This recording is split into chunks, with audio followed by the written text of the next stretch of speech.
Tapi menurut pendapat yang paling kuat, tetap kut makanan pokok yang diberikan kepada fakir miskin. Begini ya, dalam urusan pekerjaan sebenarnya kita ada namanya skala prioritas. Jadi ada pekerjaan yang mungkin kita mengerjakan lalu kita menciptakan satu kondisi musakkat dalam tubuh kita seperti orang yang driver misalnya ya, driver, supir yang tiap hari keluar, akhirnya menciptakan. Kalau masih ada bulan-bulan di luar bulan Ramadan di mana dia kemudian punya kesempatan untuk mengqadha puasanya, itu oke. Enggak apa-apa begitu ya. Okay. Gitu. Jadi kalau kemudian ada orang puasa terus sholatnya dilalaikan, lah ini berarti kan puasanya itu tidak betul-betul ngefek sehingga melalaikan hal yang lebih urgen dari puasa itu sendiri. Begitu. Allah itu tidak ingin bikin hambanya itu menderita, gitu ya Pak. Tidak ingin hambanya itu bikin menderita gara-gara perintah dari Allah Subhanahu wa Ta'ala. Diancam oleh orang, kalau Anda berpuasa, saya bunuh sampean. Misalnya begitu.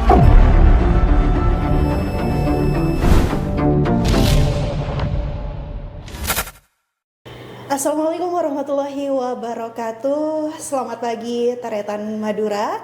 Alhamdulillah ya, hari ini saya Elo berkesempatan untuk menemani seluruh Taretan Madura di frekuensi yang sama, yaitu di 102,1 Madura FM, Madura Bersatu. Ya, untuk seluruh Taretan Madura dimanapun Anda berada yang sekarang sedang menyimak atau sedang mendengarkan frekuensi kami, pada kesempatan siang ya, sudah hampir siang hari ini, spesial Ramadan, kita akan membahas di talk show podcast pagi ini, yaitu tentang rukhsah puasa di bulan suci Ramadan. Tapi seperti yang Taretan Madura ketahui bahwa di sini di studio saya tidak sendiri, melainkan sudah ada narasumber kita ya untuk memberikan penjelasan ataupun pemahaman tentang rukhsah puasa di bulan Ramadan saat ini, yaitu sudah hadir di sini Kiai Habibullah Sarman. Jadi beliau ini adalah pengasuh Pondok Pesantren Nurul Huda 2 Pakandangan. Betul ya Ustadz ya? Iya, betul. Ya. Jadi untuk Taretan, untuk menambah wawasan, menambah pengetahuan kita tentang rukhsah puasa, nanti akan dijelaskan oleh beliau. Untuk pengantarnya adalah bagaimana kita tahu bahwa puasa itu adalah sebuah kewajiban dan juga termasuk rukun Islam gitu ya, yang wajib dilaksanakan oleh seluruh umat muslim gitu. Tetapi ada sebagian memang atau kondisi tertentu yang kadang membuat seseorang itu tidak bisa untuk melaksanakan bulan puasa, dan nanti siapa sih orang-orang tersebut yang istilahnya berhalangan sehingga tidak harus menjalankan puasa tersebut, akan dijelaskan oleh Ustadz gitu ya. Mungkin sebelumnya Ustadz bisa dijelaskan terlebih dahulu rukhsah puasa itu seperti apa? Oke. Makasih Mbak Elo. Sebelum masuk kepada pembahasan tentang masalah rukhsah puasa, mungkin kita akan memahami secara tancung, secara komprehensif tentang apa itu rukhsah dalam Islam, yang kemudian nanti akan dispesifikasikan dalam kerangka atau koridor rukhsah di dalam puasa. Jadi rukhsah itu merupakan sebuah keringanan. Jadi di dalam kosmologi fikih, dalam terma-terma ilmu fikih dalam Islam itu ada dua istilah, ada yang namanya azimah, ada yang namanya rukhsah. Kalau azimah itu adalah sebuah ketetapan atau sebuah larangan yang jelas hukumnya haram, halal, sunnah. Sementara rukhsah itu merupakan sebuah tindakan yang dalam tanda petik melawan ketetapan-ketetapan tersebut karena ada udzur. Jadi rukhsah itu kalau dalam pandangan Imam As-Subki itu adalah sesuatu hal, satu tindakan yang bertentangan dengan ketetapan-ketetapan yang sudah fixed, yang sudah pasti, bi'udhrin, karena sebuah udzur, ila istihalatin, untuk mempermudah orang yang melaksanakan kewajiban itu karena ada udzur-udzur yang menyebabkan dia tidak bisa melaksanakan ketetapan dari syariat Islam itu sendiri. Jadi udzur itu adalah sebuah fleksibilitas di dalam Islam agar orang itu tetap melaksanakan sebuah kewajiban dalam kerangka lain begitu. Tuh, azimah dan rukhsah. Oke. Untuk penjelasan tentang rukhsah tadi sudah selesai ya Ustadz. Dan ini kira-kira kan ada bagian atau orang-orang yang diberikan keringanan gitu ya secara agama untuk tidak melaksanakan ibadah puasa. Nah kira-kira orang-orang tersebut siapa aja sih Ustadz? Oke, orang-orang yang bisa tidak berpuasa itu pertama adalah orang yang dalam keadaan darurat. Yang kedua dalam keadaan musyaqqat, yang ketiga dalam keadaan musafir ya, dalam keadaan safar, yang keempat dalam keadaan marad sakit, yang kelima dalam keadaan menyusui hamil atau dalam keadaan hamil, yang keenam dalam keadaan ajus lemah orang tua yang sudah lemah atau perempuan yang sudah tua, yang sudah jumpo, yang tidak memiliki power kekuatan untuk melaksanakan ibadah puasa lagi, itu disebut dengan ajus lemah. Jadi orang-orang itu yang kemudian memiliki udzur sehingga tidak bisa berpuasa dan diperbolehkan tidak berpuasa dengan sekian syarat-syarat tertentu. Misalnya harus qadha di luar bulan puasa, menggantikan puasa-puasa yang ditinggalkan sebanyak hari puasa yang ia tinggalkan, atau plus menambah fidyah. Fidyah itu adalah tebusan. Selain dia mengganti puasa, dia juga harus membayar fidyah. Atau yang ketiga, dia tidak usah berpuasa, cukup dia membayar fidyah, begitu. Oke, baik. Mengenai yang kedua, ada sebagian yang harus mengganti puasa plus itu harus membayar fidyahnya, Ustadz. Ini seperti ibarat apa ya istilahnya? Ibarat hukuman ini sampai double gitu, Ustadz. Double counting. Jadi orang yang harus mengganti puasa plus membayar fidyahnya itu siapa, Ustadz? Orang yang harus mengganti puasa dan bayar fidyah itu dalam pandangan sebagian ulama.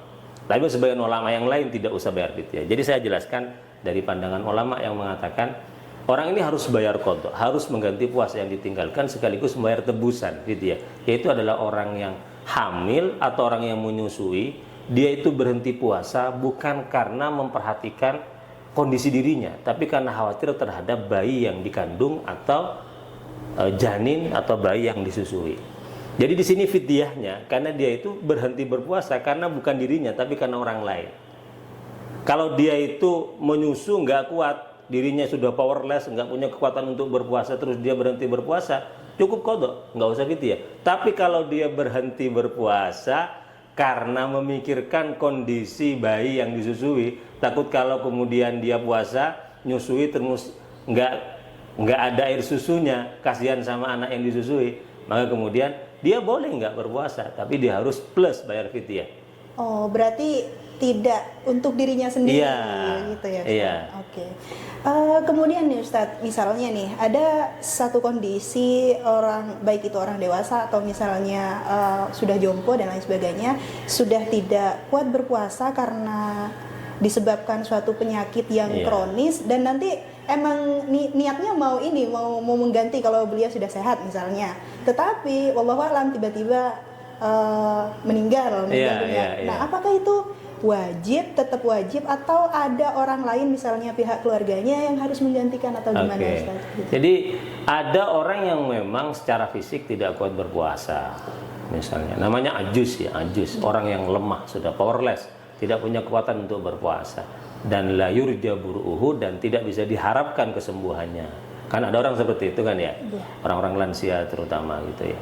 Dia itu nggak usah mengqadha puasanya, cukup membayar fidyah. Fidyah itu memberikan makanan pokok sebanyak 6-7 ons kepada fakir miskin.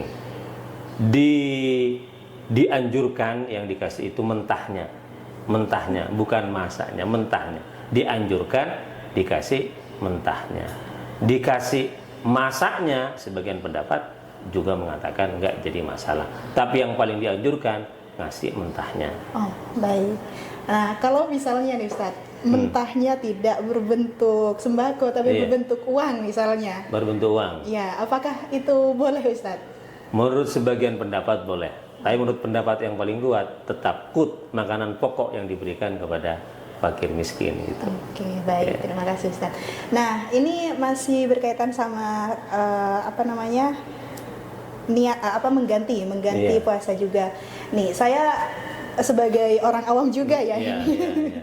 Musafir adalah orang yang melakukan Iya. perjalanan. Nah, saya menafsirkan begini Ustadz, orang yang melakukan perjalanan ini cuma dilakukan sekali, 2 kali, atau 3 kali dalam 1 bulan. Oke. Nah, ini misalnya ada 1 orang yang profesinya memang sebagai supir nih Iya, Ustadz. iya, iya. Sehingga setiap hari atau per 2 hari sekali misalnya melakukan perjalanan lintas luar kota atau Iya. bahkan bisa lebih, apakah itu gimana ya?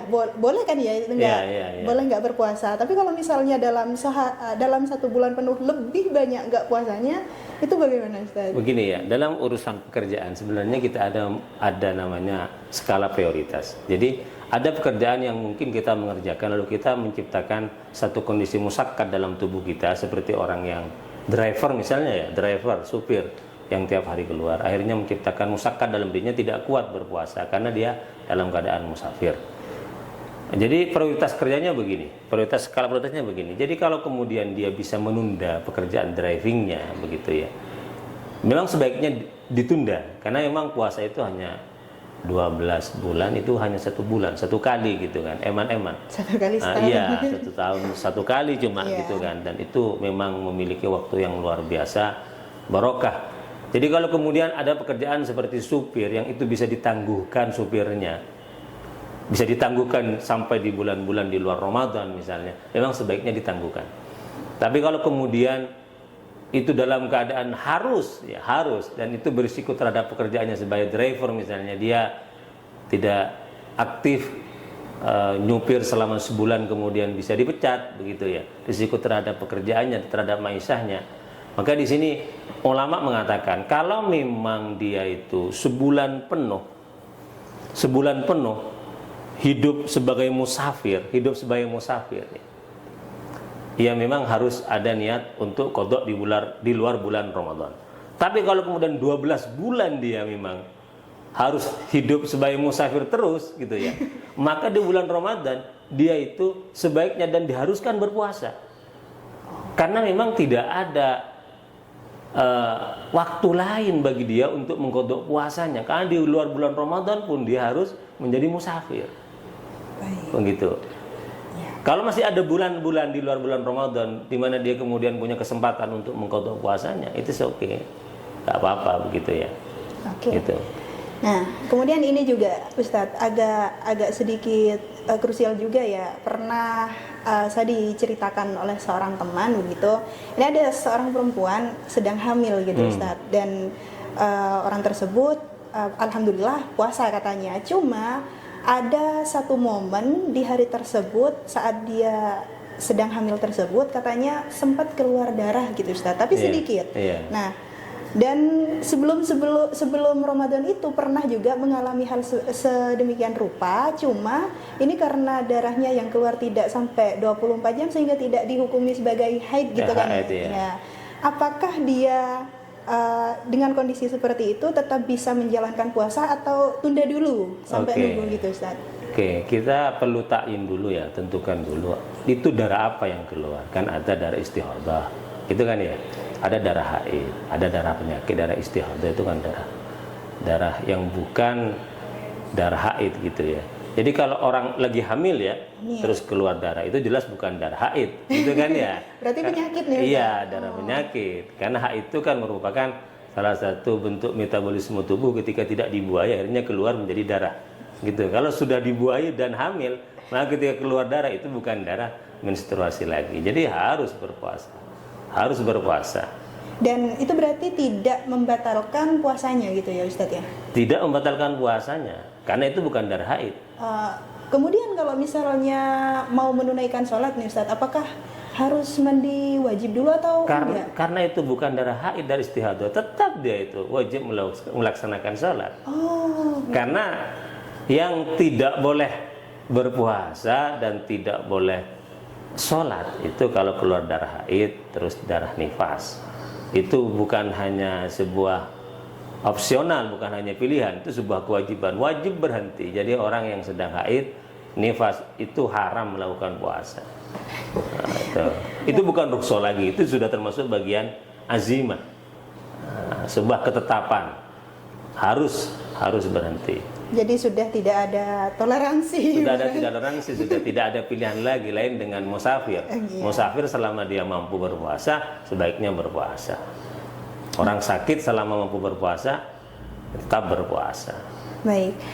Kemudian ini juga ada pertanyaan begini, Ustadz. Iya. Misalnya ada seseorang yang mengalami suatu penyakit, tapi penyakitnya itu tidak terlalu ibaratnya tidak terlalu berat. Tidak berat ya. Ya. Tapi penyakit itu dialami setiap hari. Misalnya dalam 1 minggu 4 kali, seperti sakit kepala misalnya atau bagian mananya gitu. Nah, otomatis kalau sudah ada kondisi seperti itu membuat tubuhnya lemas, kayak gitu, apakah itu juga boleh gitu ya Ustaz ya? Iya. Begini ya. Jadi istilahnya kan ada musaqqah. Musaqqah itu termasuk bagian dari undur di mana orang itu kemudian bisa mendapatkan rukhsah. Rukhsah melanjutkan ibadah kewajibannya atau dia tidak melakukannya. Terus kalau kemudian ada orang sakit. Nah, sakitnya itu kan termasuk bagian dari musaqqah. Musaqqah ada 3. Ada yang mutawassithah, ada yang khafifah, ada yang sakilah.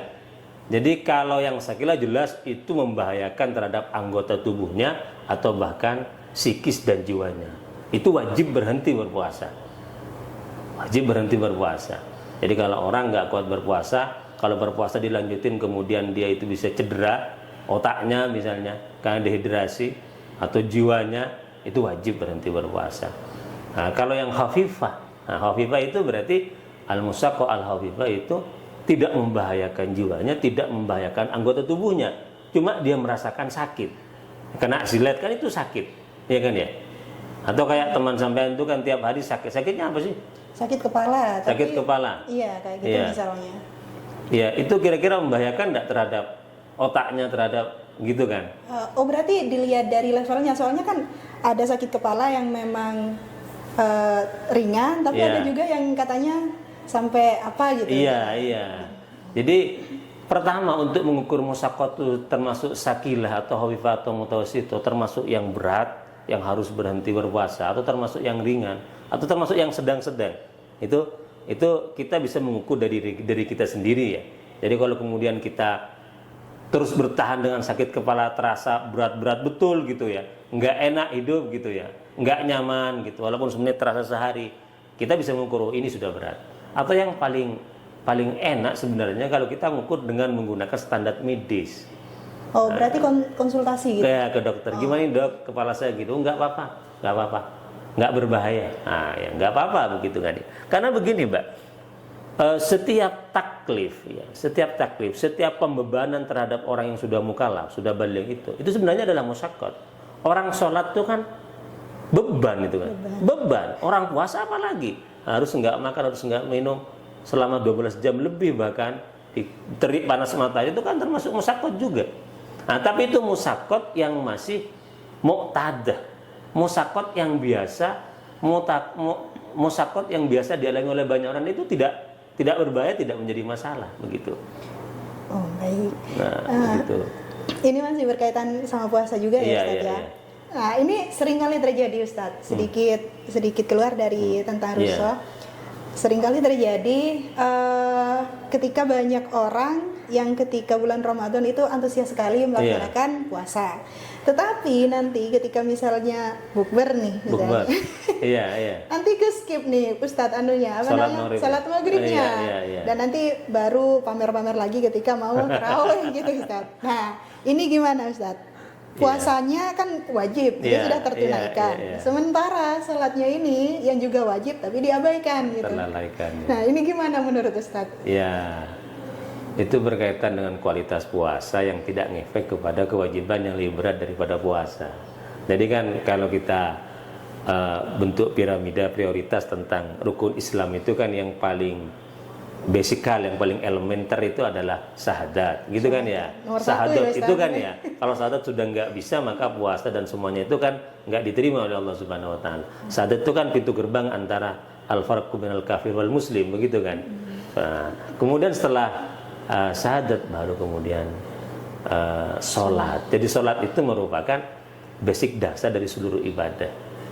Jadi kalau kemudian ada orang puasa terus sholatnya dilalaikan, lah ini berarti kan puasanya itu tidak betul-betul ngefek sehingga melalaikan hal yang lebih urgen dari puasa itu sendiri. Begitu. Jadi Iya. apakah karena tidak sholat tadi, apakah puasanya ini yang seharusnya misal nih ya, misal dapat pahala 100%, apakah itu dikurangi atau tetap gitu Ustaz? Atau ini rahasia Allah aja? Iya, kalau puasa tentang masalah ya semua ibadah ya tentang masalah pahala kan tidak bisa kita tentukan ya. Iya, betul. Tapi kalau masalah batal sahnya tetap sah. Karena itu tidak membatalkan puasa. Orang nggak sholat 5 kali sehari pun tetap tidak membatalkan puasanya. Iya kan ya? Iya. Iya, kalau batal sahnya tetap sah. Kalau urusan ibadahnya ya mungkin Allah yang lebih paham tentang itu ya. Tapi kan ada sabda Nabi bahwasanya awwaluma, paling utamanya, paling pertamanya sesuatu yang ditanyakan, su'ilat, yang ditanya nanti pada hari kiamat itu adalah sholat. Jadi sholatnya kalau sudah ditanya itu bagus, maka ibadah-ibadah setelah sholat itu dianggap bagus. Kalau sholat itu sudah banyak lubang-lubangnya, paling nggak dikerjakan, maka persoalannya itu semakin rumit kemudian. Karena ibadah setelahnya itu ya akan menjadi persoalan bagi dirinya, hisabnya itu makin tebal. Itu seperti itu mungkin kalau kita membayangkan tentang pahala orang berpuasa yang kemudian melalaikan sholatnya begitu ya, rumit. Ya. Kemudian ya Ustaz, kira-kira kenapa sih Allah itu ngasih umatnya itu tentang rukhsah? Apakah itu bentuk kasih sayang atau atau memang bagaimana Ustaz gitu? Iya. Soalnya kan iya. Kenapa ya kok dikasih rukhsah ya? Iya, soalnya kan ini juga bentuk kewajiban yang harus gitu. Iya, sampean maunya rukhsah apa enggak ini, Mbak? Kalau saya karena dibiasakan enggak rukhsah. Jadi rukhsah itu sebenarnya salah satu bentuk pertama ya, bahwa manusia itu tidak stabil, tidak kuat. Jadi manusia itu lemah, dhaif. Jadi memiliki sisi kelemahan yang itu Allah tahu bahwa walaupun la yukallifullahu nafsan illa wus'aha, bahwasanya syariat Islam itu tidak membebani di luar kemampuan manusia. Tapi kalau manusia itu tidak stabil, ada saat-saat di mana manusia itu memiliki penurunan kualitas diri, sehingga kemudian dia tidak bisa melaksanakan kewajiban yang harus dia kerjakan secara optimal. Itu rukhsah. Yang kedua, Allah itu tidak ingin bikin hambanya itu menderita, gitu ya Pak. Tidak ingin hambanya itu bikin menderita gara-gara perintah dari Allah Subhanahu Wa Taala. Menderita bukan berarti kemudian tidak terbebani ya. Jadi orang banyak beban bisa bahagia, kan begitu Mbak ya? Oh, akan begitu kan? Punya banyak beban tapi bahagia, Pak? Bahagia, begitu kan? Karena setiap taklif itu kan beban, gitu kan ya? Orang sholat tuh itu beban, tapi dengan beban itu ada sebagian orang kemudian merasakan bahagia dengan beban tersebut. Kayak gitu nih Pak, orang jadi suami begitu kan, dia kan memiliki taklif sekian banyak orang, istrinya tanggung jawab dia, anaknya tanggung jawab dia, begitu kan. Tapi ketika dia cari uang 24 jam terus pulang, uangnya dikasih kepada anaknya, dia itu bahagia. Ada kepuasan tersendiri. Ada kepuasan tersendiri. Jadi tidak setiap beban itu menciptakan penderitaan. Gitu ya. Betul. Begitu kan. Tapi ada beban yang menciptakan penderitaan sehingga kemudian orang itu takut untuk menyelesaikan beban itu. Kapan? Ketika dia itu merasa sudah tidak memiliki kekuatan yang setara dengan beban yang akan dia laksanakan. Nah, termasuk itu. Akhirnya Allah memberikan rukhsah kepada hamba-hambanya yang dianggap sudah secara sadar tidak mampu untuk melaksanakan kewajiban yang Allah berikan. Itu kasih sayang Allah Subhanahu Wa Taala. Tuh. Tapi sebenarnya kalau ngomong tentang rukhsah ya Pak, ada kitab ya. Saya baca itu tentang masalah rukhsah. Itu sebenarnya sangat luas sekali, Pak. Sangat luas sekali.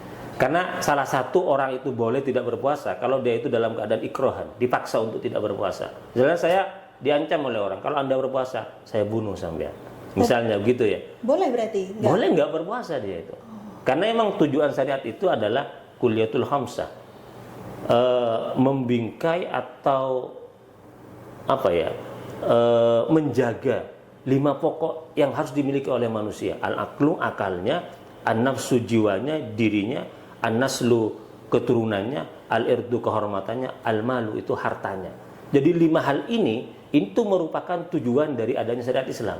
Jadi Islam itu mensyariatkan segala bentuk kewajiban, kesunahan, larangan itu agar manusia itu terjaga akalnya, agamanya, kehormatannya, keturunannya dan Dirinya. hartanya. Hartanya. Makanya kalau ada orang sholat terus kemudian ada indikasi dia menyangka secara yakin bahwa ada orang yang akan mengambil atasnya, dia boleh berhenti, Pak.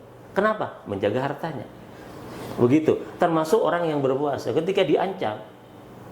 Oh, karena itu menyangkut keselamatan. Keselamatan dirinya. iya. Oh, baik, Ustaz. Keselamatan dirinya diancam. Nah, sekarang pertanyaannya, kalau kemudian orang diancam untuk berzina, boleh enggak? Oh, kan zina larangan. Nah, Ustaz. itu kan. Nah, itu kan. Kan ada uzurnya, ada ikrahnya. Kalau orang kemudian dipaksa, iya. Dipaksa untuk membunuh orang, misalnya kalau kamu nggak membunuh orang, saya bunuh kamu sekarang. Boleh enggak? Aduh. Gitu. Itu makanya di situ termasuk bagian rukhsah juga, Pak. Misalnya ada perempuan, tapi sudah menikah? Belum. Sudah ya? Dipaksa enggak? Oh, enggak. Urusan ini enggak. Misalnya begini, ada orang perempuan dipaksa untuk menikah. Boleh kan enggak? Sah kan enggak? Kan termasuk ikrah juga gitu, paksaan. Makanya ulama-ulama fikih itu ketika tentang masalah urusan ikrah, paksaan sebagai bentuk uzur, itu sangat detail sekali. Kalau ada perempuan dipaksa untuk menikah, sebagian besar ulama itu mengatakan itu akadnya batal. Walaupun itu misalnya ada alasan, oh saya mau nikah karena nurutin perintah orang tua gitu, tetap nggak boleh berarti? Iya, kalau dia, maksudnya terpaksa kan dia nggak mau. Kalau akhirnya dia mau berarti kan. Oh, bukan lagi. Iya, ikrah itu artinya kan benci, Pak. Nggak suka, ikrah benci itu. Termasuk orang yang membunuh orang, itu detail sekali. Mengambil harta orang, bahkan berzina. Itu jelas sekali ulama menjelaskan seperti itu. Gimana hukumnya kalau kemudian dipaksa? Harus pilih mana, dosa besar atau nyawanya melayang. Nah, ini kan ada faktor uzur ya, uzur. Apa alasan yang kuat, yang dia diberi option, pilihan Iya. melakukan zina atau dibunuh, gitu kan ya? Iya. Zina sudah dosa besar, terus kemudian kalau nggak dizina, dia akan dibunuh, hilang nyawanya. Gimana ini? Itu dibahas oleh ulama. Dan endingnya seperti apa itu, Ustaz? Ulama terbagi dua. Terbagi dua. Kalau laki-laki. Tapi kalau perempuan, ulama itu sepakat. Kalau perempuan dipaksa berzina, itu dia nggak punya had. Nggak punya had. Laisa haddun laha. Tidak punya had. Had itu artinya apa, Mbak? Kan biasa kalau dalam Islam itu kan orang berzina itu kalau muhson, itu kan dilempar sampai meninggal, dirajam begitu ya. Tapi kalau perempuan pilihan nyawa atau berzina, kemudian dia pilih berzina, dia no problem gitu ya. Termasuk anaknya nanti walaupun sudah lebih dari 4 bulan itu boleh diaborsi. Kalau kemudian itu bisa menciptakan uzur lagi terhadap psikologisnya begitu. Tapi kalau laki-laki, Pak, itu ada dua pendapat ulama. Ada yang mengatakan tetap sebaiknya mati saja daripada berzina. Ada yang mengatakan enggak jadi masalah. Tapi kalau perempuan jelas ulama ya sepakat seperti itu. Tidak masalah gitu. Tidak ya? masalah. Terus membunuh orang gimana? Kalau membunuh orang jangan. Lebih baik kamu bunuh diri saja. Tapi kalau kamu kemudian dipaksa akan dilempar ke api, dilempar ke laut sementara kamu tidak bisa berenang, apa kamu akan berenang? Nah, opsinya ya, atau melawan? Wajib melawan. Kenapa? Kamu melindungi diri kamu sendiri. Kalau kamu mati syahid. Begitu, Pak. Itu namanya bagian rukhsah dalam skala yang lebih besar gitu ya, Pak. Tapi berat sekali ini kayaknya pilihan-pilihan. Iya berat sekali. Kan mungkin ada fakta seperti itu, ada kasus gitu kan. Akhirnya ulama juga membahas seperti itu. Ya naudzubillah ya, Pak, kalau seperti itu ya. Jadi ya cukup berat juga sih sebenarnya, Ustadz. Soalnya juga ada pembeda antara kalau perempuan begini, kalau masih dapat toleransi ibaratnya ya, Ustadz. Kalau cowok sudah nggak ada gitu. Nggak ada. Ada yang mengatakan nggak ada, yang mengatakan. Terus gimana kalau kemudian ini faktor darurah ya, misalnya al-intifa'u ajzal insan. Ajza al-insan, memanfaatkan organ tubuh orang untuk dijual belikan, untuk dipakai ganti hati, pakai hatinya orang, itu gimana? Itu kan termasuk bagian dari udzur juga gitu ya. Yang orang kemudian diberi pilihan untuk mengambil hati orang agar bisa dipakai ke hati kita atau bagaimana. Itu saya baca kitabnya, wah ulama itu betul-betul detail membahas tentang masalah rukhsah. Nah, puasa itu bagian dari persoalan rukhsah yang lebih kecil, karena memang rukhsah itu tidak hanya pada puasa ya, Pak. Semua ibadah itu dari muamalah, dari ibadah itu memiliki bentuk-bentuk rukhsah supaya bentuk kasih sayang Allah kepada hambanya. Gitu. Ya, Artinya begini, Mbak, rukhsah itu sebenarnya pada akhirnya kata sebagian ulama agar kita itu beribadah tidak benci-benci amat terhadap ibadah kita. Karena ada kondisi di mana orang itu benci beribadah kan dipaksa, sementara dirinya itu tidak mampu untuk berpuasa. nah bukannya kalau soal ibadah itu memang harus dibiasakan dulu ya Ustadz ya? Iya, dibiasakan. Lalu terbiasa gitu. Iya, semampu kita kan, Mbak. Iya. Kalau orang sudah hampir kelengar, hampir mati terus dipaksa untuk berpuasa, pada akhirnya kan dia menciptakan puasa itu bukan kesempatan untuk lebih baik, tapi sebenarnya puasa itu ancaman terhadap dirinya sendiri begitu. Itu rukhsah. Baik, terima kasih Ustadz. Kayaknya dari tadi sudah banyak sekali ini ya yang sudah dibahas mengenai rukhsah puasa di bulan Ramadan. Dan ini tentu menjadi tambahan ilmu, wawasan dan sangat mengedukasi sekali, dan ini tentu sangat bermanfaat sekali, terutama ya tidak bisa dipungkiri Ustadz, buat saya ini yang memang awam seperti ini benar-benar menolong gitu Ustadz, tambahan ilmu seperti ini. Ya, saya ucapkan terima kasih kepada Ustadz Habib yang sudah datang pada hari ini, meluangkan waktu, memberikan kami Taretan Madura edukasi yang benar-benar detail, panjang, lebar, jelas sekali pokoknya. Semoga ini menjadi tambahan ibadah kita. Amin ya. Ya, baik. Terima kasih juga kepada seluruh Taretan Madura yang sampai saat ini juga membersami kami di studio, sudah menyimak kami di program talk show ya spesial Ramadan di frekuensi 102,1 Madura FM, Madura Cerdas, Madura Bersatu. Akhirnya saya Elok pamit undur diri dari ruang Anda. Mohon maaf apabila ada kesalahan. Sampai jumpa di talk show berikutnya, dan wabillahi taufiq wal hidayah. Wassalamualaikum warahmatullahi wabarakatuh. Waalaikumsalam warahmatullahi wabarakatuh.